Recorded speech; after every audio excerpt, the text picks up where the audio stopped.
Lake Country. The stunning redesigned course welcomes players of all levels, from new golfers to seasoned pros. Located along Toledo Bend Lake, the course features 10 unforgettable waterfront holes with lush fairways and panoramic views. Big fun awaits you beyond the greens. Book a guided fishing trip at our world-class fishery. Visit the new Toledo Bend Family Adventure Park. Swing into action and plan your dream getaway to Toledo Bend Lake Country.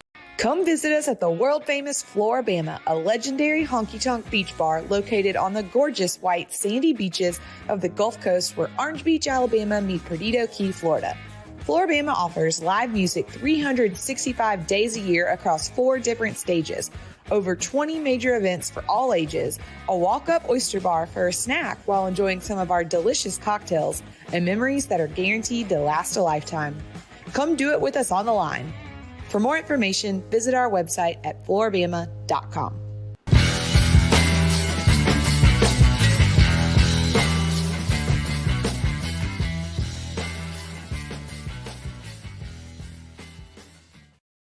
Yes, sir. Yes, sir. Yes, sir. Oh, yeah. Oh, yeah. We almost hit the 7:05 start, too, accidentally. I think we tried to start at 7 tonight, and I was like, oh, hold on. I thought it's 7:05 now. But you know what? That's perfect for us. It really Say 7, is. start at 7:05. Why wouldn't we do it any other damn way, baby? I agree. What's Why up, wouldn't everybody? we do it any other way? The chat's already hopping tonight. I love that.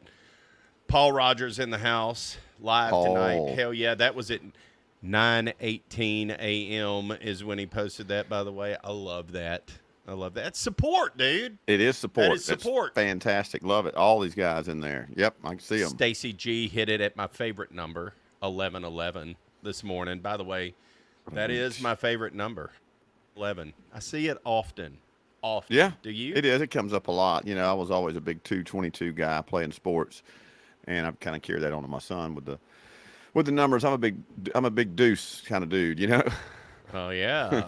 I always liked the twos. Nobody wanted the twos. You know what I mean? So it was, for me, it was just like, I don't care. I just want to find something to call it mine. So it was either 2 or 22. I think we discussed that a little bit in our Bubba exclusive show that will be coming out tomorrow. Oh, yeah. Holy cow, Blasey. What a show that was we fun, did man. last night, huh? That was fun. Yeah, that was a lot of fun, man. So much fun. Y'all are going to love it. Y'all are going to love it. You know, it wouldn't be alive on a Thursday if I didn't have us a clip, Blasey. Oh, we got a clip. I got a clip, brother. Let me bring that sucker in. Let me bring it in right now, because this is one of my favorite things, and you have to stay literally until the end of the show to hear it. So I thought, hey, let me bring you the end up front tonight. Little preview. Here we go. You did. I got a couple of questions. I don't have to say this, you know, but like obviously, yeah, we do a little thing called little bits of controversy. We've kind of already hit on some of the controversy with some of this Alabama stuff, LSU stuff, and being knighted and, you know, being there, being not from there. So we kind of gone through a lot of that. But I do have to ask this. I mean, it's obvious you're not an Alabama fan. You're from the state of Alabama. So, I mean, what was it like growing up a Troy Trojan? I mean, that's the only other option left in the state of Alabama as a football team is Troy, right? So Are you talking to JR or me? I'm talking to you.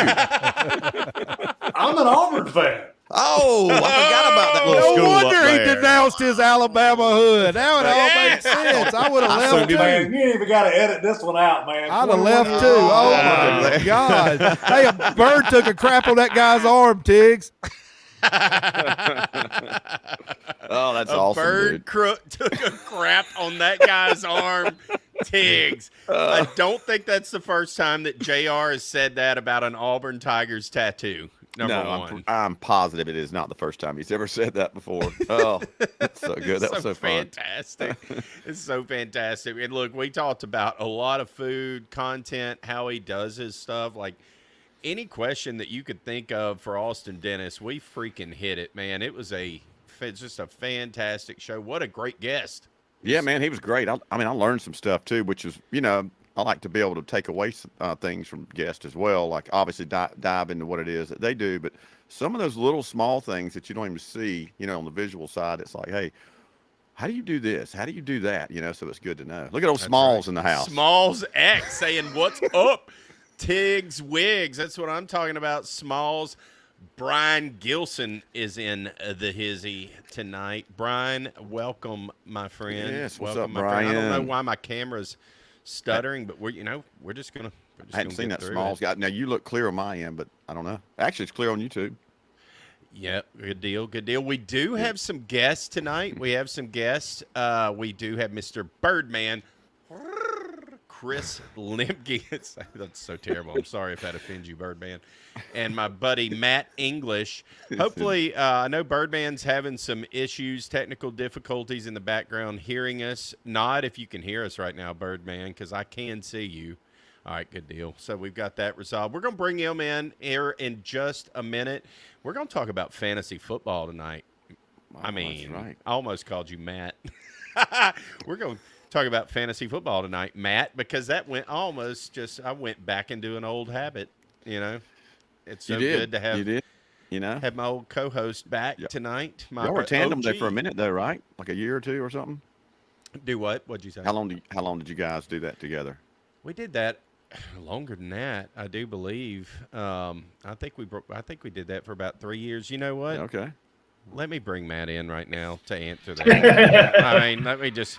I got to bring in my former co-host, my distinguished colleague, my beautiful Tom Cruise lookalike, Mr. Matt Mother Effin' English, ladies and gentlemen.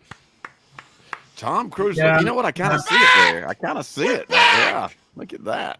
Awesome. Yeah. You can drop that whole TC comparison bit. Not doing it. Never have. Won't stop. Can't stop until I stop. And that ain't going to be tonight. Matt English, how long did we do this show? How long did we about do 3 years. The Bottom Line Baton Rouge? Yeah, about 3 years. Okay. About 3 years. Yes, sir. It was so much fun. It was a lot of fun. Multiple stations, networks, but the same rambunctious content no matter where we went. Yeah. Do y'all have any of this recorded? I think you do, don't you, Brantley? We do. We do. And I've forgotten to drop it, and I've also forgotten to send you some of the stuff too. I mean, I moved on, Matt, from that was like on a night whenever I was not in town. I had nothing but my phone on me, and I went, oh my God, I found this stuff. And then I got home and I had all this content to jump back into. So yes, we will get to it. The old TBLR, right? TBLBR. There it is. That's right. Archives. The old archives. We had some fantastic shows. I mean, we really did. Hey, that was same premise though in a lot of ways, Matt. It's the same premise kind of as we do here. It's just a bunch of dudes sitting around shooting the shit. That's it. And we bring in a couple of experts. You were generally the sports expert. I was there for color. I was the Vern Lundquist of the show back in our day, and I was fine with that. That's what I like. You're so much better than him, though. You're so much better. More colorful, I believe. Is to look at and to work with. Yes. But, man, it was so much fun, dude. By default, you would need the Gary Davidson. Do what? What did you say? I couldn't hear you. Okay. Can you hear me? Can you hear me now? I can hear you now. You're kind of coming in and out. You can hear me? I don't know if it's going to record, though. I don't know. Who was that? Know. Yeah. Who was that talking? That was like who a different was voice. that? What was that? Was that Jay? Was that that's you, Jason? That's Lemke on my phone. Oh, no, that's Lemke on my phone. Oh no, Birdman, I haven't forgotten about you yet. I'm bringing you in. Don't worry. Don't worry. Look, we're just wide open tonight, and anything goes. Anything goes. Hopefully y'all can hear me. All right. So. Yes, sir. We can hear him, but he's not in here yet. I don't have him on the stage. Yeah, he's not in there. So we're bringing him in. I had to hang up on him because he was very much distracting me. So he's distracting everybody. So lost. For Christ's sake. I was like, man, his voice has changed and everything. Jason Hilton, baby. Jason Hilton is in the house, and he was there during the Bottom Line years, and he was there during the Bottom Line years. You remember Hilton, Matt? He would call us occasionally. He was always pop up in the. Hilton went to high school with Jay, and he's been with us ever since, and I freaking love that. That's awesome, man. Oh, we lost Lemke. he must have decided to. I don't think he realizes that I just brought you in at this point in time because, we did our show. We're going to bring the Birdman in, though. So while we do that, Matt, tell us a little bit, bring us kind of up to speed with we can sit here and shoot the shit all night. That's what he and I used to do. But I brought Matt in for a reason tonight. We brought Matt in for a reason tonight. It's to talk about fantasy football. So tell us a little bit about everything, Matt. Give us that 30,000-foot overview, baby. Okay. Well, hopefully Chris can, he said now he can hear us, so he must be back there. This is actually Chris's forte. So, I mean, you've played fantasy. A lot of us have played fantasy. But, there's different ways to play it. And there's some forms that are more fun than others for some of us. And, Chris and I tend to lean towards the dynasty, which is year round. And, everything you kind of look at it like it's an actual game, and you use these players that you draft and treat them as stocks in which have associated values, and you build your team accordingly. And, I find being a numbers person that is where I need to be. So, looking at like metrics and analytics, it's fun. Don't let this guy fool you, folks. We'll get our delay going right, Rainey. Don't worry. We won't speak over each other. There is a bit of a delay. Let me get a little alpha first. I heard Rainey say something about yes, the hit alpha, that alpha again. Oh, yeah. I think that usually corrects everything. You know what I mean? A good shot of alpha. It really does. Let Birdman know that I don't see his video. I don't see any images of him. He can hear us. Just tell him to completely ignore everything. Jump back like he did at the very beginning in StreamYard. I'm going to bring him back in. I don't think he realizes that StreamYard can be tricky. Right. If you're sitting in the background, it's confusing. I confused myself before we went live. Okay. So I confused myself. This is so good. Oh yeah, hell yeah! Back. Welcome aboard, everybody. This is what we do. I'm just gonna hang out over here with Smalls. Just kick it with Smalls. What is Smalls doing? That guy. I never heard of this guy. He just. I hadn't either, but I like him. He's like, Brian, let's go. Paul. I mean, maybe he must be a Bubba fan. Obviously, that's cool. Welcome aboard, Smalls. Love it. I love it. Yeah, Rainey says, "Oh yeah, there you go. Don't worry, Rainey. We're gonna get the delay right tonight." But while we're waiting on Birdman to come in, Matt, we started. Let's kind of talk about our story. We started. I don't know what year it was, but we started with our good buddy, Mr. TK. Mr. Tommy Chrysan at Fox Sports 9:10 a.m. in the Lord's year of what? 20. Oh man, 14, 15. I think that sounds right. I was going to say 13, but I think it's 13 or 14. I'm not sure. Post Florida. It was post Florida. Okay. Yes, in my mind, I thought it was pre-Florida. Like as you talked about this, I thought because I was like, you never talked about that when you lived here, which makes perfect sense because you hadn't done it yet. If you had talked about it, it'd been really interesting. You know what I mean? That you talked about that 4 years in advance. Also, wouldn't have been very surprising had I talked about it. And then be like, yeah, this is what I just bringing this to fruition. I did have a show, though. I had a show in Minden, Louisiana. It was called Total Sports. That was the name of it. Total Sports. Did that for a couple of years with Greg Parks and another gentleman from Minden that's name is escaping me at this moment, which is terrible. Oh, Smalls X says that he's been here for years. Him or her. I'm assuming it's a him. We'll see.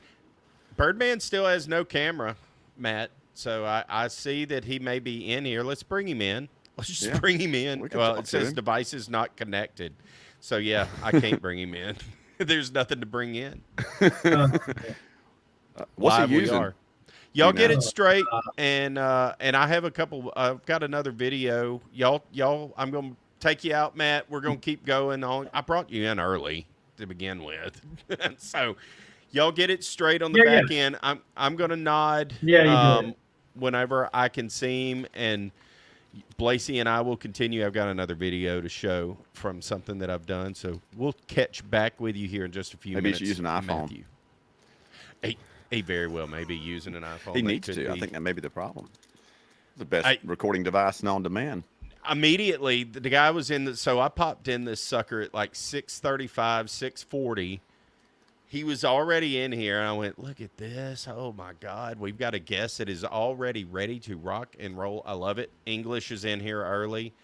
And then, of course, look, we've had issues with StreamYard over the last few lives. Last week's went pretty smooth.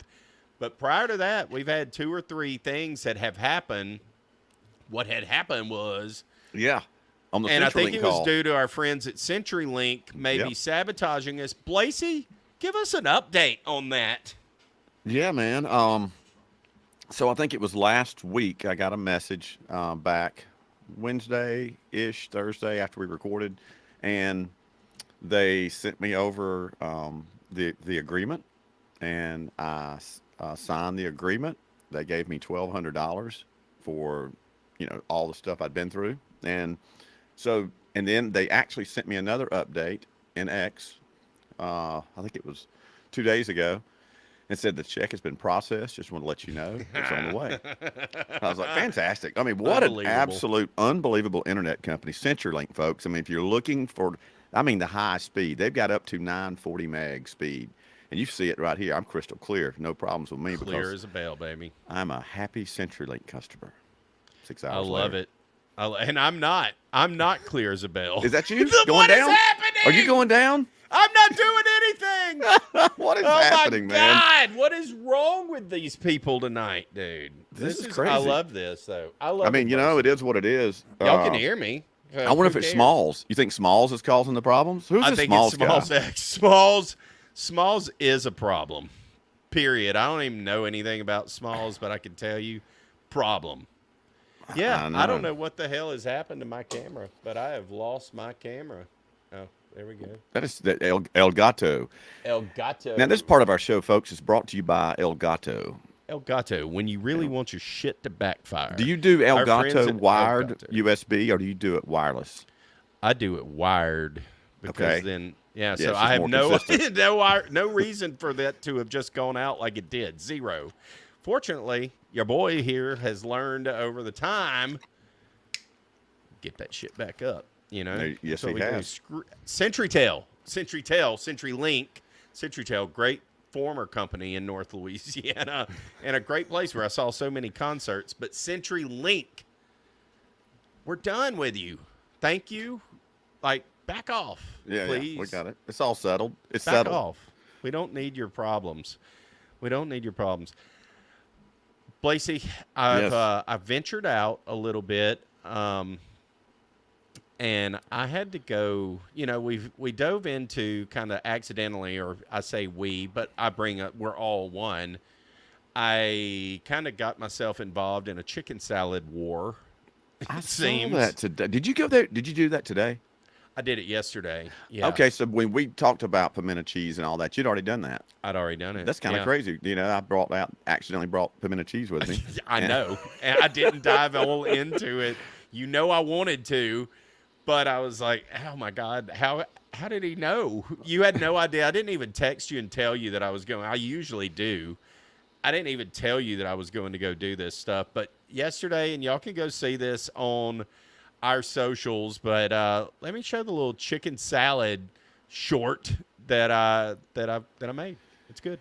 To New Roads, Louisiana, to Morel's Restaurant to go see my friend Miss Lauren Guidros, also known as Queen of the Chicken Salad, and we're about to find out. Kind of stuck my foot in my mouth a little bit. You did. And I thought we were friends. We are friends. Okay. I just wasn't thinking. I got a little excited. I said Calvin's is the best chicken salad in all of America. I did say before you can say it's the best, you have to try mine. Yeah. So he has not had a bite yet. Have not. I just packaged it this morning. I made it yesterday though. I always make it a day ahead of time. It smells wonderful. So it's good. Take a bite. I hope you don't what if you hate it?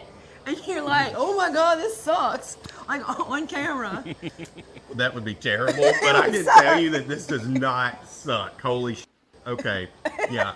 Not as creamy as Calvin's. It's a little meatier. And look, once again, I am not knocking on Calvin's. No, but no, on this Calvin's side is of the great. river, you got to do what you got to do, guys. This is better than Calvin's. And that's not because she's standing here. It's the truth. You guys can visit us at Market at the Mill. We have it every year, twice a year. So a lot of Baton Rouge folks come and try it, and they're like, "Oh, we're Calvin's fans, but like this is really good." I'm like, "I know." Got to ask you a question though. Are you willing to ship it anywhere? I would ship it. Bethany, if you want some of my chicken salad, I'll ship it. But I think we're gonna have to get her some. we don't have to ship her some. Yes, we I are. have some shipping connections. She's so awesome, man. She is so awesome. Lauren Guidros, everybody, just unbelievable at Morel's Restaurant in New Roads, Louisiana. Fine dining. She's been the chef there, our manager. I don't know what her exact title is, but she cooks all the food. She runs the damn show. That's the bottom line on that whole deal. Yeah.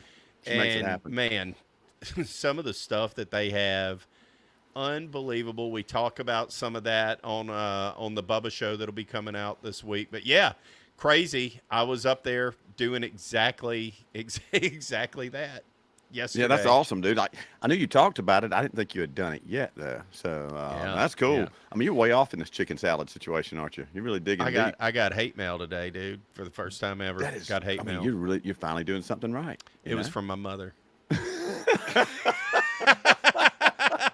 Oh my God. 100%. She said, "You think that is the best chicken salad in America? What about your mom's?" I'm like, "Well, that goes without saying." In fact, I said that yesterday. It wasn't on camera when I said it, but I did say it. And there it was. There it is. Texas Hill freaking Billy Heck is yeah, in man. The hizzy. Thanks for joining. Coming Brian on in. says that we're making him hungry. And dude, yeah, that stuff I'm was hungry. our guest yesterday was good. I've been playing around with a few things.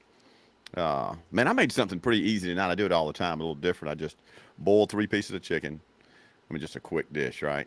Put it into a casserole pan, like shredded it up, chopped it up, shredded it, put it in the bottom of a casserole, did some egg noodles, dumped those in there, dumped a couple of, seasonings in there that I want to season that action with, came in on top of that with a little bit of a Alfredo sauce, and then I use this other, like a little bit of a vodka sauce, blend with Alfredo, put some cheese in there, came back in with a little bit more sauce, and then just brought it all together in that action, and then added a little bit of chicken broth, just drizzled over the top of the whole deal.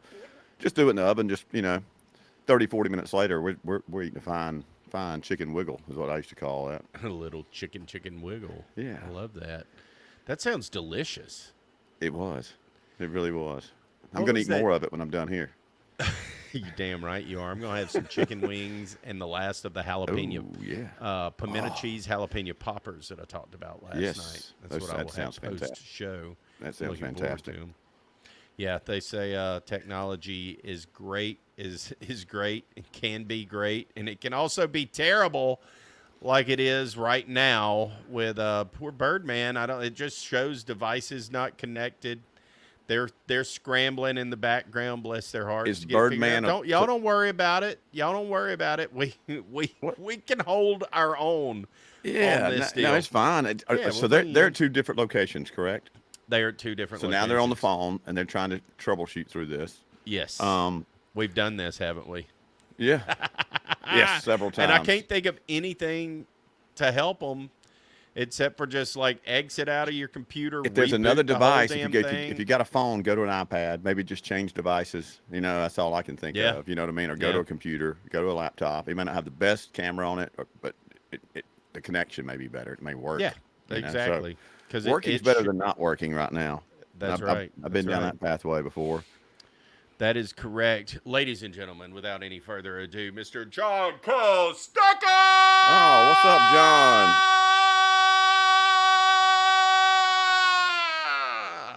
Man, that was strong. Been working out. I was waiting for you to black out at the end of that and just fall over. Out. I got them lungs, baby. I can tell. Back! I can tell, man. That was a good one. Hell yeah. That so was a good to have one. you, John. Appreciate you, man. So good to see you. I've got all I've got written on my notes for tonight is PPR 10-person league. Let's really dive into that tonight. Let's take about 30 or 45 minutes to really understand the best strategies, in that particular I don't league. think you understand who we're talking to tonight. Like, how much time do you have? No, I know. I had to actually. I got all night. I got had watch to go, hours to get, baby. I had to go dig into my old thing from last year to see what kind of league we were in, because we were a traditional league forever until last year we changed it to PPR. And I was like, are we 10 or 12? I couldn't even remember, but we're 10. So I should know that, but I had to write that down. I was like, well, dude, what's cool is we all take about the same approach. You know what I mean? There's not really anybody in there going too crazy. I'm not dealing with Matt Englishes. I got one that thinks he is, but he's not. I don't think we want to play with Birdman either. I don't think we want to go either one of those guys. These cats. No, they know that stuff way. No, and I've been in leagues for years. My only thing that I ever wanted to do each year was to beat Matt English in the league. I didn't care where I finished. Just wanted to beat Matt. Yeah. I didn't often. I did a few times. Let's just beat the best. Yeah. Always odd. Oh, there we go. Birdman, I see you, brother. Oh, we got a visual on Birdman. Is he flying in? I think he went. Maybe fly a little too high. He should probably ease off the wings a little bit. Let's bring him in and see what we can hear here. Let's light on this branch. Birdman, can we hear you? Hey, how's everybody doing? Oh, the Birdman is back, baby. What's going on? Oh, look at this. All right. Now we got a show, fellas. Got Maddie in the house. Woo! Hell yeah. Let's go. Let's go. Sorry about that, guys. Y'all are it's our friends at CenturyLink that are just screwing us. No, man. Still. It was working fine, and then it came to the second commercial, and all of a sudden I couldn't hear anything. I was like, oh shit, man, what am I doing? That Floribama will get it every time, dude. Well, Birdman, it is an honor to have both of y'all tonight. Y'all tell us a little bit, tell the audience a little bit about what it is that y'all are doing, your podcast that you guys have, your channel, your Patreon. Plug the shit out of it, and then we're going to dive into stuff. Let's go. All right. Well, first of all, I just want to thank you guys for bringing us on here. And it's just an honor to be with you guys. I checked out your show a couple times last week, and you guys have a great time. So, yeah, brother. What Matt and I are doing is we've got a Dynasty fantasy football show going called the Birdhouse. And what we do is give in-depth analysis on Dynasty fantasy football.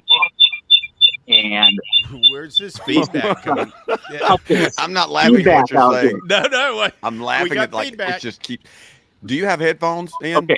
Birdman? There we go. No. Do you have another audio source up so you can hear us potentially? Let me see here what I can hook up. We're getting some feedback. It's all good. It's all good. Yeah, Look, we're close. We're so close. We are. I love it. I mean, we're getting her down. I mean, it's like a Red Holland with that satellite. Come on in, satellite. Come on in. It's just about there. We're just about dialed in here. Okay. Now is it out? Oh, that sounds good.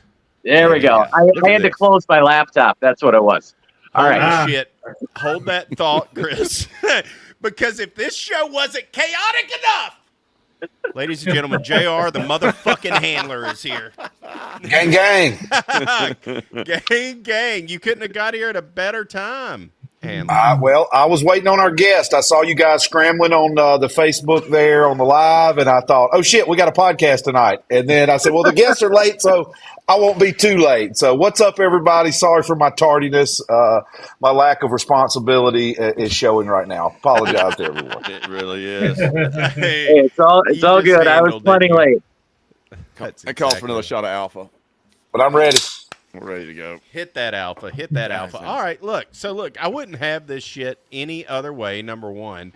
This is the way I want it to be. Little technical issues. Appreciate everybody hanging in there with us. Let's dive into fantasy football. This is the time to, yes.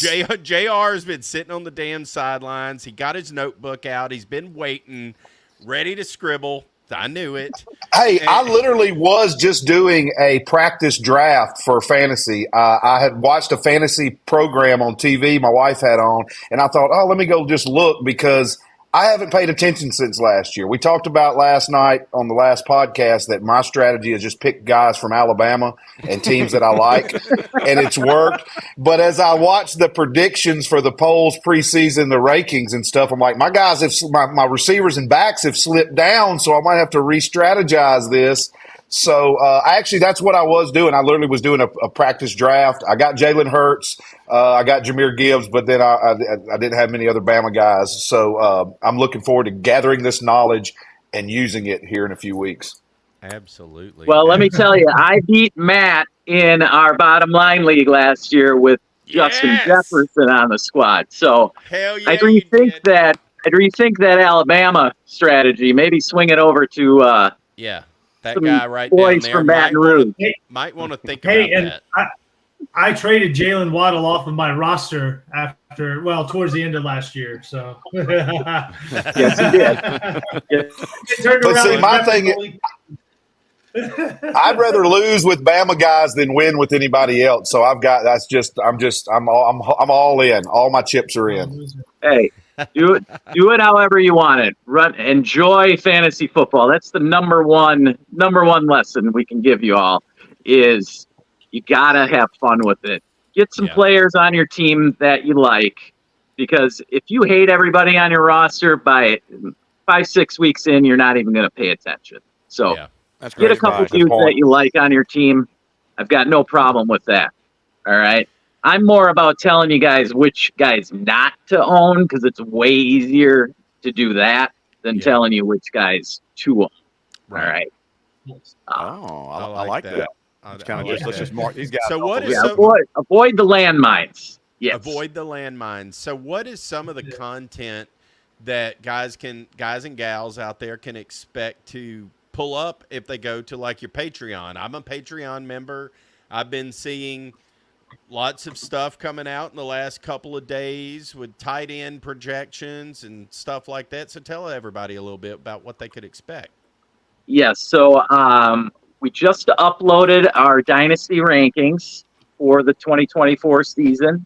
It's based off of the rookie draft and some moves that have been made this off season. And so Dynasty, you have to update the rankings almost daily. Like, we just had big news out of Minnesota last night that J.J. McCarthy's out for the season now. So obviously he moves down the rankings, but not too much. Like in a seasonal league where you just have your regular fantasy football, McCarthy's off the board, right? But in a dynasty format, as you go down the line and you've played 4 or 5 seasons, it kind of shifts to where there's some contenders and there's some guys rebuilding, right? So a rebuilding team right now could look at J.J. McCarthy and be like, hey, I'll trade for him. I'll give you a guy that you can get points this season for him. So that's kind of what happens in Dynasty. It makes everybody stay more involved. Like you guys might know from your redraft, where if you're struggling by week 7, 8, 9, you might not even be setting your lineups anymore. So now that's a good point, Chris. Explain to those listening, some of us Neanderthals, because Matt and I had this conversation the other day, and he used that terminology. If you guys that are in a redraft league, what does that mean exactly? So redraft just means that next season you're going to be redrafting a whole new roster, right? Right. So anybody like that you have. So that's typical, yeah. Because I've never done Dynasty. I've only done standard operating deal. You know what I mean? So right. Yeah. Right. Yeah. No, So they get into this is why this show that they have is going to kick so much That's like a high pro level deal. That's not what. I mean, I don't know the percentages, but like most people play like a standard, like a redraft league, right? Would you say 80% of the players? Most likely. What really we owe this explosion for Dynasty is the pandemic. Because back in 2019, if you all remember, basketball hung it up for the year. Baseball went into a 2 or 3 month dead period where they didn't start playing again until like September. So what happened was it was, springtime And the only real news coming out was the rookies and the NFL draft. And so Right. the NFL, much like it's done now over the past 5 years, it's just taken over the whole year. There's news, whether it's free agents, what are they going to, where are they going to go? And that's what just drove the dynasty, industry into an explosion, where this website, this app called Sleeper, it literally is the #1 app now for fantasy football. It's not ESPN, it's not Yahoo or CBS anymore. It's Sleeper for both dynasty leagues and redraft leagues, your yearly redraft leagues. That's both use Sleeper. And the reason that it's #1 is because it's completely just devoted to fantasy football. ESPN, Yahoo, they have other things going on. They're not completely devoted. Yeah. Exactly. Yeah. Right. So that's what's led to the explosion. And I'll tell you, I love it. I mean, I started playing Dynasty back in 2006, and it was nowhere near what it is right now. But we made it through the pandemic.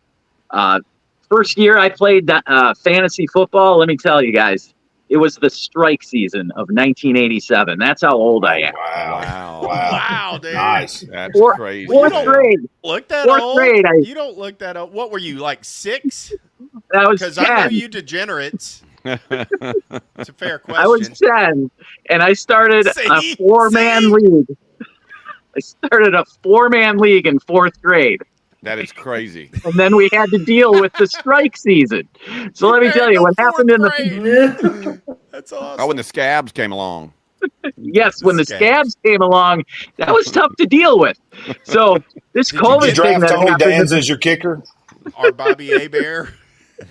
Oh man, it was a hell of a time. But I had a good time back then, and I still have a good time with it now. And that's what it's really comes down to, is you got to have fun with it. The moment that you start losing having fun with fantasy football is the time that you just let it go. Yeah, That's why I left our league, Matt. That I think, correct me if I'm wrong, but I think Birdman may be one of the people who took one of my places. Sorry for that. But I'm not sorry, because Matt and I are I'm not sorry either. Actually, that's work. Is that true, Matt? There's a delay. Yeah, so I was going to say that's where Chris and I met, was in the TBLBR league when it moved to Dynasty format. And he's helped me run that one ever since. But because of that, I'm now in a ton of Dynasty leagues because I fell in love after figuring it all out. Oh, yeah. Yeah, I started the Dynasty League, like you said, Chris, about right about the time of the pandemic that following year, just because everybody wanted something to do. And since then, I know at least one, probably 2 of the people that got in our Dynasty, we call it Keeper League, but Dynasty League is probably more official. Yeah. But 2 of the people have already bounced out and had somebody replace them. And I'm interested to hear more about all the different stuff, because I'm in a position now where I may have to blow my team up. I haven't done very well. I didn't really know what I was doing.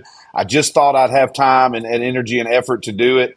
And it is a lot more consuming than a redraft league. I mean, because it's all year, and I could be getting a proposed trade at the beginning of July for something, and I'm like, I haven't even looked at it, to where some of those got half the people on there, like you guys, they're watching it constantly. They know they're not missing a step. I keep up with my Saints and the few players from Bama that I like, but overall I'm not. And I'm in a position now where I've had some guys come out hot, good for 1 year, kind of like you were saying. I thought, well, they're hurt, maybe they'll rebound to a year or 2, they'll come back, and you just never know. I hate to drop somebody knowing they're still could potentially get back on a roster and be a stud, but the league moves so fast that you really don't see that as much as like you would in basketball. The redemption back to the big stage is not – it doesn't seem to me like, anyway, once you fall off, it's hard to get back up to the big spot and become a starter again with the promise and the reps you did when you first have that initial push when you're a rook or when you have your first breakout season. So interesting to think about it in all those ways, because I know one year, even in our redraft league, it was the year Ezekiel Elliott had to sit the first X amount of games of the season. Well, he was on the board in like the 6th or 7th round, and I'm like, I don't even like him. I'm not going to pull for him. I mean, not no personal, but I don't like where he, I'm not this college team. I'm definitely not a Cowboys guy. But I'm going to get him. And sure enough, by the end of that year, those last couple games when he was back and got to play, I was like, and by then my running backs from Alabama were hurt or on injured reserve or for whatever reason I needed some help. Was nice to have, but I took a gamble. Had he not played or gotten more trouble, I just wasted a spot. And then one year, I know I drafted Andrew Luck, and 5 days later he retired.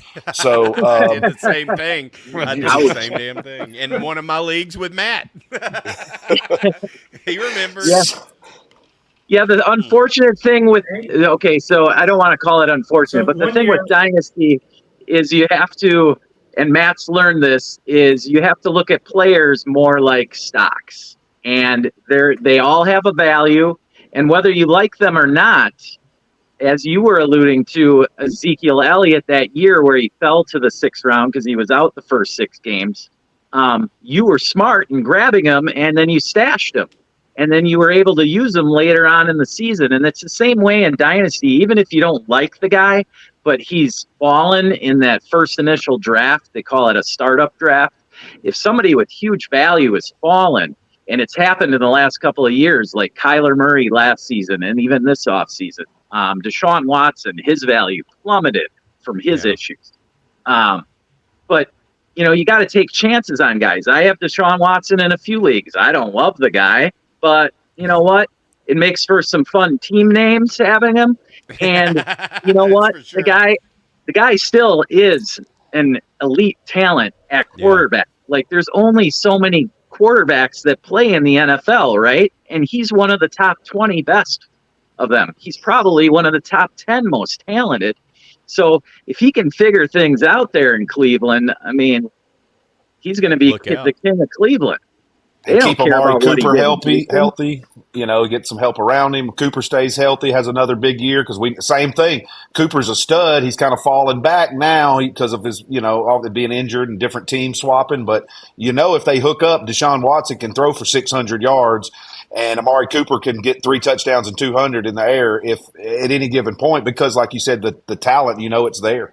Yep. Absolutely. Yep. So that's what you're really digging up is talent. And I love college football. I mean, I've loved college football more than the NFL for years now, going back to when I was a kid.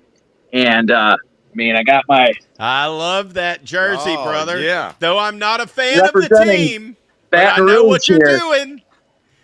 Bannering to the home team. I love this. This is fantasy, but it is all about college football. That's right. I got to go put a jersey on. Really where it's at, I'm going to put a jersey on, but I'm listening. You're allowed to do it. You're allowed to do it. No, like I was saying earlier before the show, I was telling you guys, Death Valley is on my bucket list. All right. I got to be there for a Saturday night game. That is definitely something I got to do in my life. To be there on a Saturday night game. It is. Blasey's been there on a Saturday night game and has tailgated with us at the Cajun Tiger tailgate. You are welcome at any time. Matthew English has also been out there. Didn't you come to a game one time, Matt, with us? I'm pretty sure you did. I think you came out. I've been to several games in Tiger Stadium. It's really but I think you came into our specific tailgate. Look at this one. Look at this one, Tigs. There it is. Look at that. Yeah. That is juicy. Hell yeah. We're going to bring in Archie who. That's what I'm talking about. This is a solid night. I need to go get my Breeze jersey and just go ahead and complete this whole trifecta. Or my Kevin Falk, which is why you had Kevin Falk on. Which is why, Birdman, I do believe that your man, Mr. Warwick Dunn, unbelievable talent from Baton Rouge. We've got Ray Mysterio Jr. in now. Ray Mysterio Manning. I think Warwick Dunn ended up going to Florida State because of everything that happened in Baton Rouge. But Kevin Falk was in Baton Rouge. Yeah, like Bobby Bowden being the great salesman he was. He brought him home. You damn right he did. You damn right he did. Paul, hopefully my audio is a little bit better. Like, talk about a wreck of a show. We've just had issues tonight. That's fine. That's StreamYard, baby. That's live. We live with it. We lost Rainey, guys. That's okay. She's out on this. I figured that was going to happen. That's not her jam. No, I get it. It ain't everybody's jam. It's it's our jam, though, and this is what I needed, too, personally, before we jump into the season.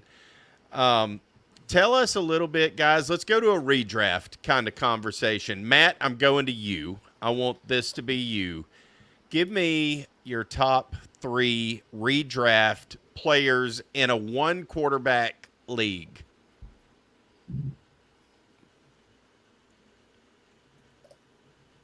His delay's so bad. He's on a delay. I think a little bit. It's like a 3-minute delay. But he has time to think now. Are you asking me a question? Yes. It broke up on me. Let's let it go. Did you get the question, Matt? Did you get the question? Oh, he can't hear. Yeah, Matt, I was asking who would be... What's the top 3 redraft what? Players. Yes. Who would you draft?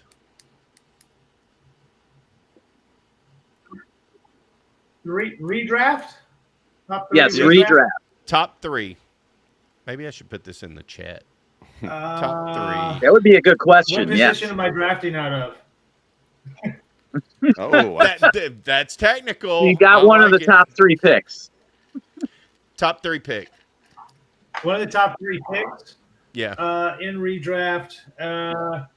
Then I'd probably want one of the top 3 running backs, like Christian McCaffrey, Bijan Robinson, or Breece Hall. Okay. One of those 3 guys. I'm going to say Bijan because, well, he's younger and I don't know. I think McCaffrey might get hurt this year. And then I'll say, just because I think I can get great value on him, is oh my gosh, Marvin Harrison Jr. Because I'm thinking maybe you get him early second, maybe he falls depending on your league. There's tons of wide receivers I like. Zay Flowers and Tank Dell would be my other 2. All guys you can get in the dead zone of a draft between rounds 4 and 6. I see Blossy, the one-man posse, taking notes Absolutely. as well. I have the beauty of being able to replay this, so this video is going to be my notebook. I will go back and watch. I promise I have. Do you think Derrick Henry's still a top 10? I mean, he's traditionally been a top couple of pick over the last decade, but is Derrick Henry now, since he slipped, moved to a new team? What do you think about him? In redraft, he's absolutely a top 12 back. Copy. Yeah. Yeah. 1,000,000%. I mean, you can't disagree with that. Because they'll batter and ram him if they need to, and he'll get touchdowns. He didn't get as many, though, last year, especially towards the end of the season, because he was my workhorse on my little fantasy team that I had. I wouldn't be taking him in the first round, though. Wait till the second round. You can still get him. But yeah, King Henry, he's stud from Bama. Chris, would you take any other running back besides, like, in the first round, you got your first pick. Obviously, if you have a shot to get McCaffrey, you got to. I think you have to get him.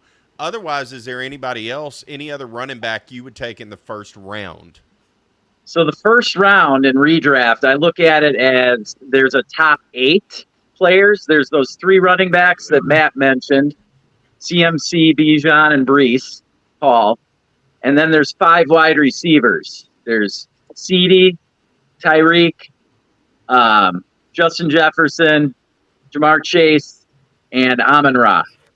Those would be the top 5 wide receivers. So I'd be jumping for joy if I get a top 8 pick in redraft. I just want one of those 8 guys, and then I'd start strategizing the rest of the draft. But if you got a back end first round pick, that's where it gets dicey. So the only other running backs that are guys I want, if I'm picking in the first or second round and I got late, I consider Jahmyr Gibbs. Okay. And then Jonathan Taylor. But Jonathan Taylor would probably I wouldn't take him probably until the mid to late second round. Is there any situation where you look at a quarterback in the first round? No, not in a one QB league. Not in a one QB league. Yeah, there's too much. The reason for that is that there's too many quarterbacks that can finish top 5. Like, I love Josh Allen, and I'd want him on all of my teams. Yeah. But I'm not going to sacrifice the point potential that you get from a running back or wide receiver in the first round for somebody like Josh Allen, who you can get in the third round. And if you don't get him, you could get Jalen Hurts, who's going to score just as many points. Because they're both similar. They throw less than the big gun quarterbacks, but they run way more. And that's where it also comes in. Anthony Richardson comes into play in the next round or two. Same with Kyler Murray. Those quarterbacks that can run, and you guys had one last year, Jaden Daniels. I'm telling you, if you don't get one of the top quarterbacks, just wait and grab Jaden Daniels because you'll be happy. You pick him. I agree. He's a top 12 redraft quarterback for me. There you go. Wow. Yeah, I like him. He reminds me so much of Robert Griffin III. Let's just hope he stays healthy. God, yes. I hope he doesn't have the same kind of path that RG3 had in Washington for sure. Wow. Right. Well, hopefully if he gets dinged up, his coach doesn't force him back into the game in the playoffs. That's all I got to say about RG3. And Lamar Jackson's in that conversation too. Absolutely. I forgot about Lamar. If he's healthy, I've had him before, and I mean he gets you 70 points by himself if he's healthy. But he runs a lot. That's the negative with a running quarterback. It ups the chances of them getting dinged up and having to miss some snaps. But all makes total sense. Yes. Yeah. So for the record, we've got another dynasty league, our Crash and Smash league, in which I've got Jaden Daniels and Lamar Jackson as my 2 starting quarterbacks. So I'm all about cheat code with rushing quarterbacks. Yeah, makes sense. You're right. Yeah, they'll extend the play. He's got 2 quarterbacks in that league. That's the other beauty of dynasty. Is most dynasty leagues are what they call super flex, and that means that you can play quarterback at a flex position. Right. So what it does is everybody pretty much starts the quarterback at their super flex, but what it does is it inflates the value of the quarterbacks so much that in our dynasty formats, quarterbacks are the top players. Like in a dynasty startup draft, Josh Allen goes 1, Patrick Mahomes 2. You could flip those guys.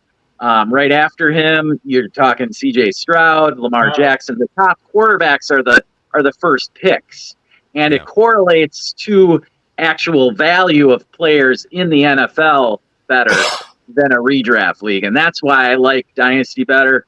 It's because the value of the players equates to their value in the actual NFL more so.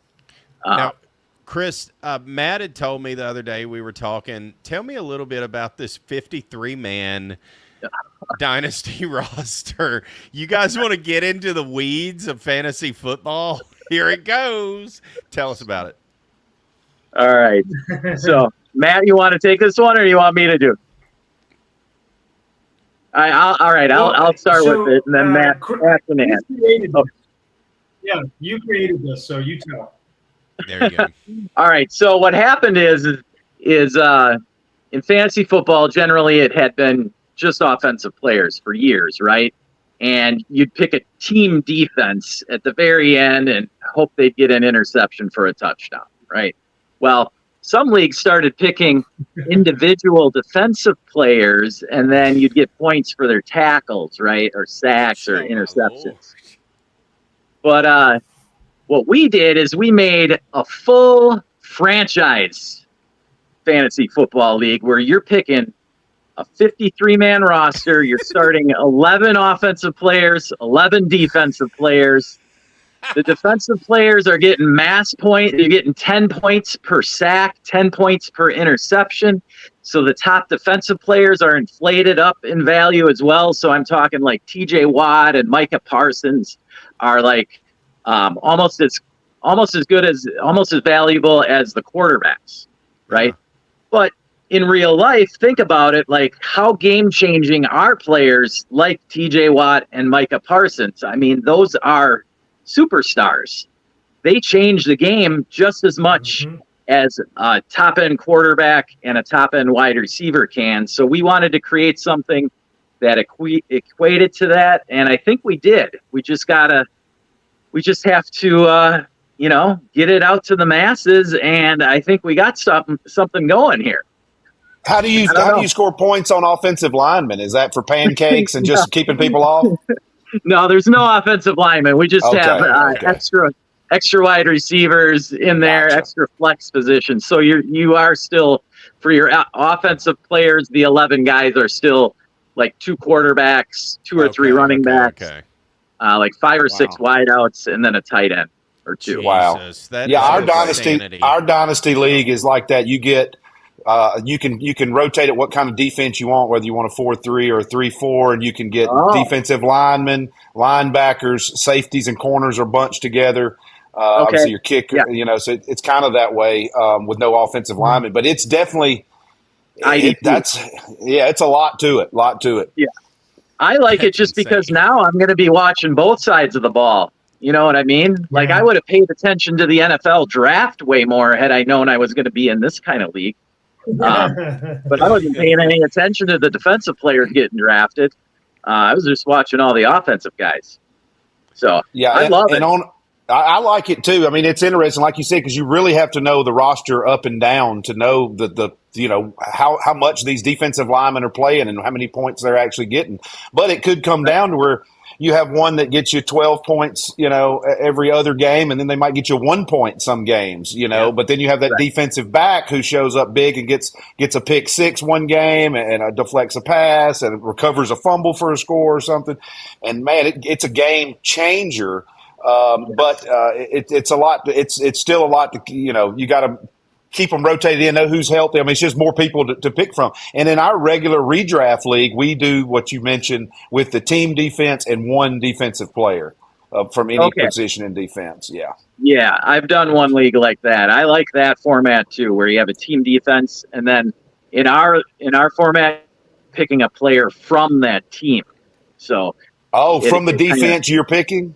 Yeah. From the defensive team you have, you also pick 1 player from that team. So if I had Tampa's defense, I would pick Levante David because he gets the most sacks or the most tackles. I mean, right? Or I could go with Antonio Winfield if I wanted to risk things a little more because he's a little more of a playmaker. So he's going to have those high games and low games. You're just taking a little bit more of a risk with it. Or you could take the LSU boy and just be smart with everything and just go down the damn middle. Well, he's not there anymore. Go ahead and settle for 8th place and pick up a bunch of guys from LSU. He let Devin White go. Sorry, brother. Devin White is no longer with us anymore. Oh, he's not? Yeah. Where'd he go? Yeah. Where the hell did See how much Tigs cares, pays attention. I don't pay attention to Tampa. Sorry, folks. I love Devin White for what he did that year that he rode with Tom Brady to the Super Bowl. Devin White was a huge reason we won that Super Bowl. But this last year, he just fell out of favor with Coach Bowles, and he wanted the big contract, didn't get it. And he's an amazing talent, and I hope he turns things around in Philly because he's a good guy. He went to Philly? He went to Philly, which is unfortunate because that's unfortunate for everyone involved. And the Eagles just keep reloading. They just they just keep reloading. Can't stand the Eagles. Man, I can't either. Doing it. Worst fans in football, the Eagles. Screw those guys. I hate them. I mean, I'll just say it. Yeah, I don't like I'm interested. But when people move teams, it also could change their trajectory. If you take a Josh Jacobs, who I was a big Josh Jacobs guy, obviously because he's Bama. Raiders thought he had the shot, just never really blew up out there. Had great games, steady games, never blew up. Now he's at Green Bay, different team, different. You just don't know. You just it's wild to think about that, and that's part of the fantasy thing too. I won't know where players went until I start drafting fantasy to realize, this guy plays for them now. That's where I'm at. I don't know what the I haven't roster started changes even are looking at at this yet. all. At all. Zero. Not at None. I mean, I know what I know, but it's very limited. Like from last year, and then what I've seen on the news and here on the radio or whatever. So yeah, I haven't printed off a single sheet or done one damn thing. So that's the beauty of Dynasty, because as soon as your guy gets traded or signed by somebody else, that is the time to trade him because he's hot. He's in the news. Right. Yeah. And that's when you want to flip him. So, I mean, it just happened with Sam Darnold over the last couple of days just because of the injury to McCarthy. Yeah, true. You know, and Brandon That's Ayuk what I has was been gonna a say. headache to a ton of us all off season. We don't know what to do with Brandon Ayuk. Yeah, exactly. So who are some guys to stay away from? Like you talked about some of those that we liked. Like what are the landmines? All right, I'll give you a couple of landmines, and they're both actually to start with. They're both from the same team, and they're gonna be tough for some people to pass on. But I would say pass on Kyron Williams and Puka Nacua this year. So the reasoning behind it is Puka Nacua, right? He took over the role that Cooper Kupp had, and you all know how well Cooper Kupp did those couple of years where the Rams won the Super Bowl and they played they had an awesome offense. Well, Kupp came back last season. Nakua's numbers went down a little bit if you analyze it. So where Puka is getting drafted right now is a little too high for my liking. All right, he's going near the end of the first round, beginning of the second round. And I just like Garrett Wilson or Marvin Harrison or Drake London. I just like them a little bit better as options than a guy in Nacua who's going to be splitting it, all those targets with Cooper Kupp. You can get Cooper Kupp in like the fourth round, and I'd rather draft Cooper Kupp there than Nacua 2-3 rounds You're early. gonna probably get a shared load and shared, outcomes there, right? And on the performance side. As long as Matthew Stafford is healthy, man. Yeah. I mean, I know he's old, but the guy is slinging it. Guy's throwing the ball. And always has. Yeah. Man, absolutely. Has anybody ever thought Matt Stafford looks like Jason Isbell? He looks exactly like Jason Isbell. I've never thought that. Isn't that wild? Now that you say that. Yeah. He does. Yes, JR. I've exactly thought that. I've thought Sorry, that. random music interjection. No, Sorry. I'm 100% on that. I've said this more than once until Joe Burrow came along and I watched him play in Tiger Stadium.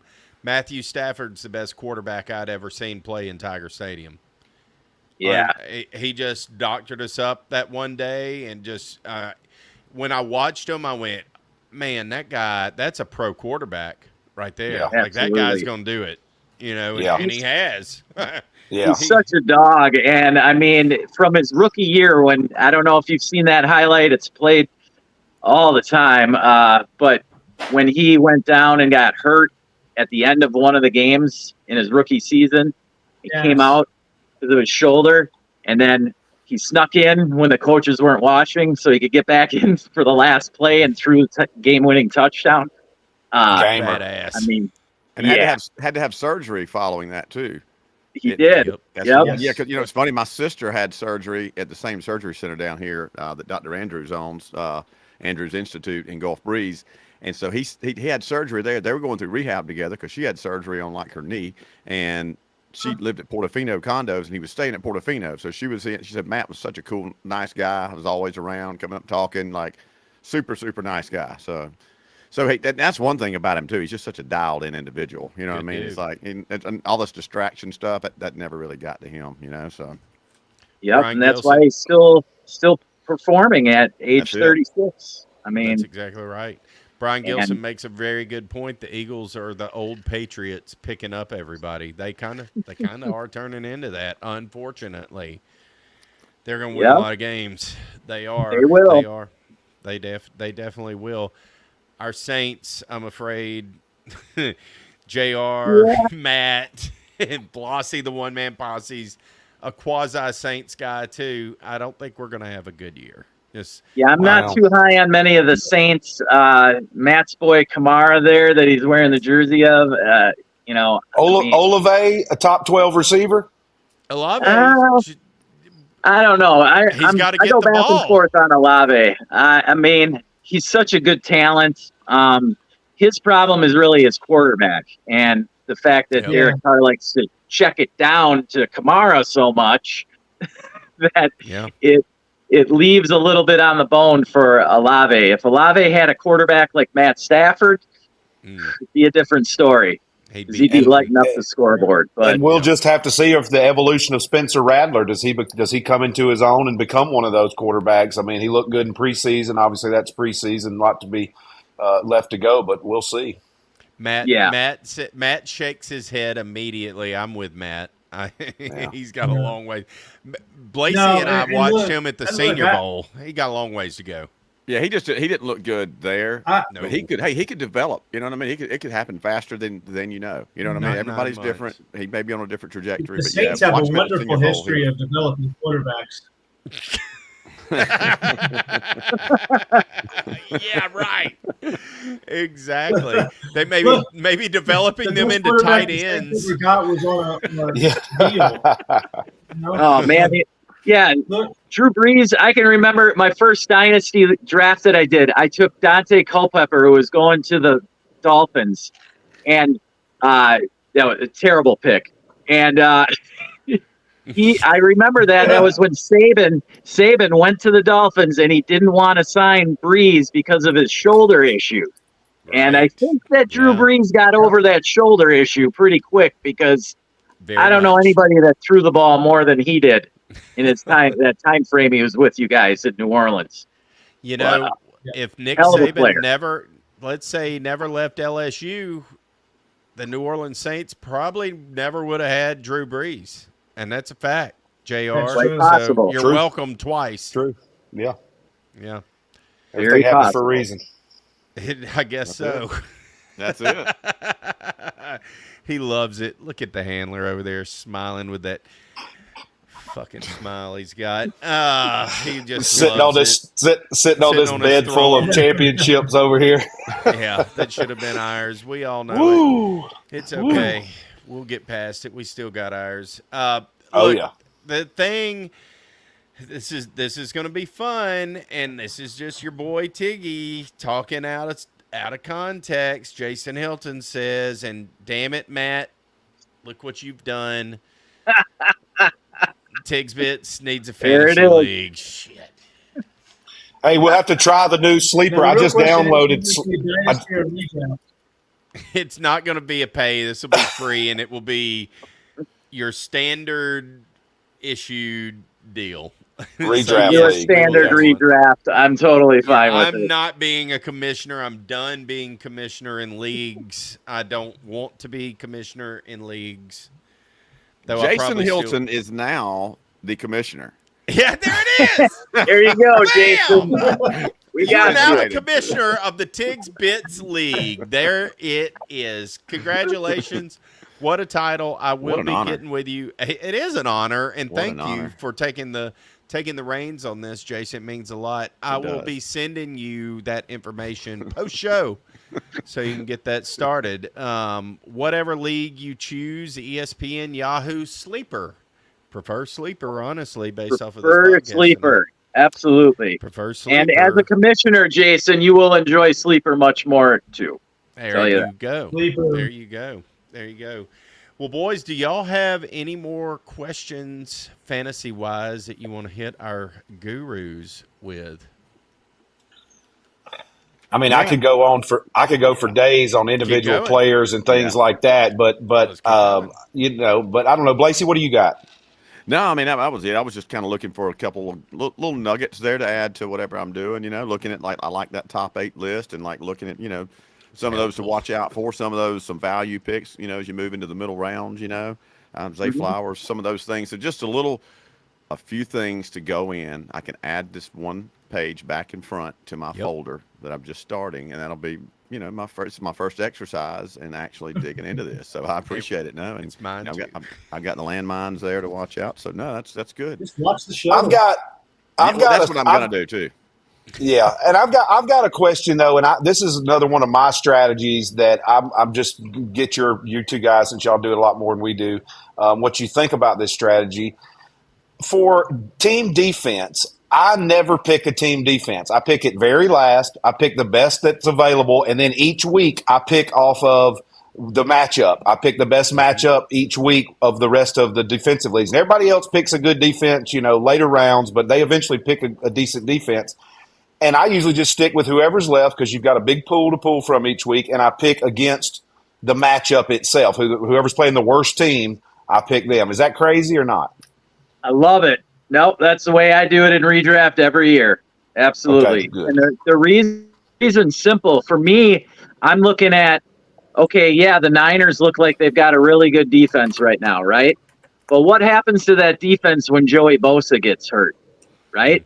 Everything right. changes. And exactly, their pass rush goes downhill. So, and it happens to every NFL team defense. Whenever one of their big players gets hurt, boom, they don't perform as well. And then on the flip side, you look at the offenses that have quarterback injuries, right? Those are the teams you want to be having, whether it's a shitty defense or not. You plug them in there against a backup quarterback.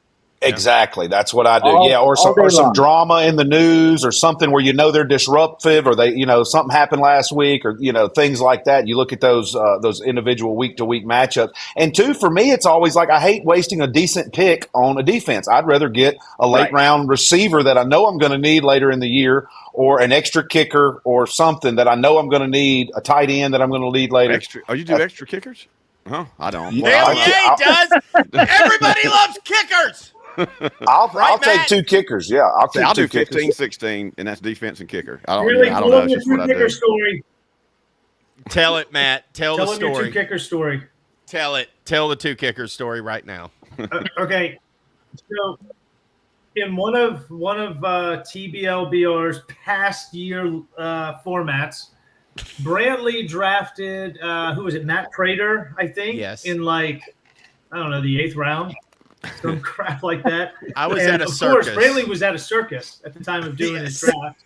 Literally. Which is very important to think about when you think about his team, right? So he drafted a circus. So the thing about that year was that Matt Prater was on IR when he drafted him in the 8th round. So we all told him, Brantley, that's great that you're, setting the trend drafting a kicker first. But the kicker you drafted is not even playing like the first 6 weeks of the year. So Brantley decided, okay, no problem. I'll just pivot right here at the 10th and get another kicker. You damn right I will. Here's the real fun part. The kicker, if you will. He won the league that year. Yes, I did. It's a strategy. Y'all should that was Odell Beckham's rookie year or something like that. And I know you got him at way late in the draft. And I think I had Peyton Manning. That was that year Peyton Manning just went nuts with the Broncos. Like he had 70 points in one of those games. And Isn't it weird how some of those years? Speaking of OBJ and his rookie season, go ahead and without fail, don't be afraid to draft Malik Neighbors. I knew where you were going with that, and you damn right. Round 3 or 4 all day. Take him. Yeah. Hey. Don't worry, JR won't take him, but if in our league. I own a share of Malik Neighbors in half of my dynasty leagues. Yeah, it's a smart. It'll probably be hard to get in your leagues down in Baton Rouge, but it would be. Saying. But I mean, you got to think Malik Neighbors, Justin Jefferson, Chase. I mean, come on, bro. It's pretty much. It's like a damn lock. It's 3 picks WRU in the first 2 rounds. Yeah, I'm with it. It could be there. What about tight ends? We know the top tight ends. We know Kelsey, and we know a few of those guys are really going to produce, and then the production rate really drops off after the first 3 or 4 tight ends. How do you guys feel about that? Is it get somebody you know is going to get consistent points, or do you try to find that gem because you know they have the upside to potentially be good with the pairing with the quarterback? So this year, opposed to last few years where you mentioned the top 3 tight ends or whatever, where in the past we had Kelsey, George Kittle, and maybe Darren Waller, right? It was this top 3. And then Waller dropped the bed for me last year. Yeah. Right. what happened last year, we had a couple of good rookie tight ends. We had Trey McBride in his second season, Sam Laporta, and Dalton Kincaid as well with Buffalo. With those 3 young guys coming into the mix, and then you add in Kyle Pitts getting Kirk Cousins as his quarterback now instead of Desmond Ridder, that's looking pretty good for Kyle Pitts finally. Right. So I like Kelsey still, but you could draft any of those young guys that I just mentioned as well. To me, my strategy is going to be to wait a little bit to like the 5th round and grab whichever one is still left of those 6 that I just mentioned. All right. And then you've got like Brock Bowers coming on the scene, which he looks like he's going to be a stud. And Fairmouth from Pittsburgh has produced up and down, but he has produced over the years. Then you got Evan Ingram, who's got all that ability, but just haven't had the quarterback to get it to him with Jones, the last couple of years. So, yeah, it's interesting with tight ends because it really is. There's the top 2 or 3 that are probably going to get you 15 a game or so, and then the rest, you're just hoping for a touchdown every other game or 2. Yeah. But that's good strategy, though, to wait and just try to get one of the top when one's available. Yeah. Yeah, I think you can wait till the 5th or 6th. Had this conversation Go ahead, Matt. About a week ago. Yeah. There's so many good tight ends. I know the 6 that you mentioned, but let's not forget about Hawkinson. He'll be coming back in like week 6, right? You still got Evan Ingram out there. And I got 2 sleeper tight ends for you if you want to kick it all the way to the last round of your draft. There's Hayden Hurst, who signed with the Arkansas LA Chargers. Yep. Okay, so Greg Roman is very familiar with him with his time in Baltimore. He will be that pass-catching tight end for the Chargers. So there's that guy. And then there's my personal favorite, the rookie, who I've done everything in my power to own a share of in every dynasty league, and I'm coming up 1 league short. But it's the rookie out of Kansas State, Ben Sinnott. Now, look, Zach Ertz is known to suppress young tight ends' breakouts. He's done it a couple of times, and he's going to suppress his breakout for the first part of the year. But I'm telling you, if he's on your roster, at the end of the year, he and Jaden Daniels probably going to be walking each other, or at the end of the day, they'll be walking each other into the Hall of Fame like Patrick Mahomes and Travis Kelce. I'm telling you, you heard it here first. Ben Sinnott is going to be big. Look at his raw athletic scores. He ran like a 4.6 40. Just watch his tape. It's unbelievable. And my sleeper tight end. I did a lot of sleeper tight end for you. A lot. My sleeper is Tyler Conklin. Conklin that ass for you. That's the guy. If Aaron Rodgers stays healthy, look out. Tyler Conklin, you can grab him easily in your last round. He'll produce. He was the 15th best tight end last year with that circuits that they had at quarterback last year. Tell him your name. Let me throw a scenario at y'all real quick. You're in a 2-quarterback league. Yep. Will you take Aaron Rodgers in? When would you take an Aaron Rodgers in that league? Because you know he's going to give you numbers, and somebody's going to pick him up. Yeah. Would it be a redraft or dynasty? Redraft. League. Yes, yeah. I would be happy to get Rodgers if you're waiting on your second quarterback. I think Rodgers, with Garrett Wilson there and Breece Hall running the rock, Rodgers is going to make the offense as a whole just that much better. Like, the Jets have a great defense. They're going to be in low-scoring games, but Rodgers still will have a few games there where he's going to put up close to 300 yards and a couple touchdowns. So as your second quarterback, if you're waiting on it, Rodgers is a fine pick. I think so too. I'm glad he's going around he goes in the area with all the other older quarterbacks where Stafford and Kirk Cousins are going. So yeah, you're all right if you get Rodgers as your second quarterback. I'm fine with him. Perfect. Yeah. I like it. Well, gentlemen, y'all give us a little recap where everyone can come and find you, follow you, your YouTube, all that stuff, all your socials. Give us all of that. All right. So you can find me on X at CLemke007_FF. You can also find us on our Patreon, which would be patreon.com/Birdhouse Dynasty Show. And you see that nice new logo Matt's got behind him there? Yes. Oh, yeah. That is the BFN, the Birdhouse Fantasy Network. Yes. We're hitting you with tons of action this August. We're sliding over to more of a redraft, issue of our shows. I like it. As much as we can. We're trying to get them out daily, but 3 or 4 a week at least is what we're throwing out there for you.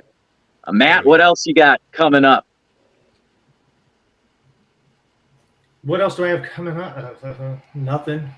Whatever you tell me we have coming up. Nothing but news. We're gonna be hitting wide receivers later this week, and then talking about a couple of my redrafts that I have coming up. I do some mock drafts on my show with those formats, so viewers can join in right on those on Sleeper.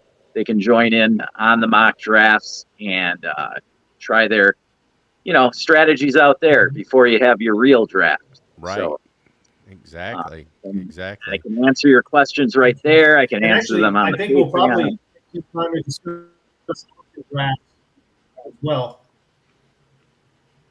You kind of cut out on us. What did you say, Matt? Oh, sorry. I was going to say, because I've got some auction drafts coming up as well. 2 redrafts that take the auction format, which is completely different. And I learned how to do that last year for one of my wife's leagues. It was a ton of fun. I can't wait to do more. So I'm sure we'll talk on kind of some of the intricate. Just complete degenerates. Well, time out. I got one question for both of y'all. This is simple. How many? First year running the Super Bowl. So. How many leagues are each of you in? Good question. Oh, let me think here. I think I hit the 20 barrier this. Oh my God! What? Oh my God! That's insane. Now, mind you, I made a rule this off season that I would only join new ones that were best ball. They were only best ball that I joined the extra ones this year. So best ball, if you're not familiar with that format, basically it just inputs your best lineup for you. You're not spending all Sunday morning looking for who should I start. You don't have to worry about that. Like that 53-man league we talked about, that is a best ball format. So you don't have to worry about picking your starters. Yeah. So best ball's become immensely popular now, best ball, and it's basically for the degenerates like us that have too many leagues to try and set lineups for. I'm not gonna lie, it sounds fun, but I'm not interested, Matt. I'm not interested. Don't give me that look. I've seen it before. Oh my God. I love it. Well, boys, thank y'all so much for joining us. They even have a new format coming out called Renegade Fantasy Football, where you can make real substitutions. Oh man, no, crazy town. It's just getting too much. Wow, it's too much. It really is. We'll just keep it at Dynasty, Matt. Just settle down. No, I know him. I know him, and I will get y'all the info for our 16-team league that is just formed tonight, and maybe it will be. Yes. And I think y'all may have to combine and be one team just to make it fair. You know what I mean? We'll see. We'll open it up. But it could be. Yeah, we'll be the Birdhouse Dynasty Show team. That's exactly right. It could. I think the name of the league will be Beat the Birdmen. Oh yeah, I like that. Hey, I just signed up on Sleeper. I'm on Sleeper. I'm ready. Let's do it. I love it. I'm ready too. Boys. Let's do it. Nice. Well, thank y'all for joining us. Hang on, JR and Matt and Matt. Again, I'm going back to my defaults. Hang on, Blassie, the one-man posse. We'll close it out. I got a couple things I want to talk to y'all about, but totally enjoyed seeing y'all. Good seeing you, Matt. Good seeing you and meeting you tonight, Chris. And y'all go check their stuff out. Appreciate y'all. Yeah, boys. Thank y'all for coming on, man. Nice to meet you guys. Hope to see y'all again soon. Thank you guys very much. Appreciate it.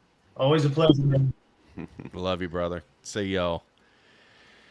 That was fun. Those guys are great. That was great. I told you. I mean, I told you. We had to overcome some technical issues and some delays and things like that. But man, the content itself was fantastic. You know, like once we got into the nitty gritty of all that, love it. They are great. I'm going to be hitting Chris up all the time. He's knowledgeable. I can tell. I'm going to have to hit him up on draft day. Don't you sleep on Matthew English, who had some I technical bet. difficulties tonight? Because God dang it, I know. I'm ready to dive into that because I never do that really. I just kind of do my own research and my own stuff, and it's all a field deal because I know the guys I play against. I know how they play. That's the only thing I have to deal with. It's the same people every year.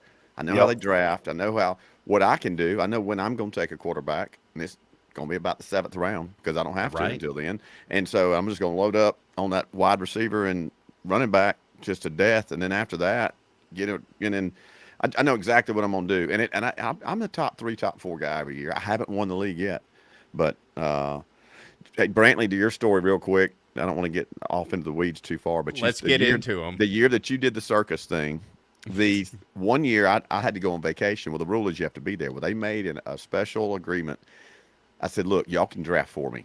Like, I don't care. Just put me. I just want to be involved in the league. Draft me. Yeah. And so as a joke, they gave me Lamar Jackson as my quarterback. And that was the first year that he went berserk. And of course, I make it to the Super Bowl that year. Pretty damn sure I drafted Lamar Jackson in his rookie season, honestly. So that wasn't a bad move. Lights out. My only bad move is I benched him for the championship game. And there was a reason. I can't remember it. It was stupid, but I did. And that's the only reason I didn't win the whole Super Bowl that year. But I finished second that year, letting them draft for me. Wow. Yeah. I love it. I love it. JR, thanks for coming in tonight, brother. I honestly thought you were we thought you were on the road. We looked it up as we just either before we went live, possibly while we were live. Like, let's look at the Justin Moore tour schedule. I was pretty sure you were going to Alaska this weekend, and it looks as if that is in fact what you were doing. So how'd you join us tonight? I thought you'd be flying in the plane. I'm flying in the morning. I've got a tomorrow flight in the morning. So I went and met a friend of mine last night from Eclectic at the Cove. Had a good time with him. Slept in a little bit today. Went and ran some errands. Then I was getting back and actually starting to pack and was thinking about throwing some laundry in and just looked on Facebook and saw, I was like, oh crap, we got a live. I totally forgot about it. Because I have an alarm set, but I put it on do not disturb because I was tired of my phone going off all day. So it didn't ring when my 20-minute warning was, or 25-minute warning was coming up. So I kind of missed it, but that's exactly what I'm doing. As soon as I'm going to have to run here soon because as soon as we get off, I've got to go pack and I've got a pretty early flight tomorrow to Atlanta. Then I don't even know how long, 5-6 hour flight to Anchorage, Alaska from Atlanta. So I've got to go download some series on my Netflix account. Our buddies at Over the Line want to know, why do I feel like Blassie, the one-man posse, is Dan Diaco's long-lost brother? That's because he is. I am. Dr. Blassie. That's all. It's all to come Dr. soon. Blassie, the one-man posse. It's coming out above the documentary. That's going to be the big, big shocker. We're going to have those guys on the show here very, very soon. I think that they will commit to that right now. They're fantastic. One of my favorite things. I watch them all the time. They love to go live and break. They're 100% Bubba Army. They love to go live and do stuff. Like I watched them the other night. I could not get the Spaces feed to come through. Nobody could. Well, you eventually did it. Who's you this eventually you're talking got about? the Spaces with Elon and oh yes. Over the line, you'll see them. You'll see. I you know who they are. Yes, you know yes. who they are. Yeah. I'm just making sure. Yeah. So going on their YouTube page. Fortunately, they got it a little bit ahead before I could, and I just watched them. I just watched them do it.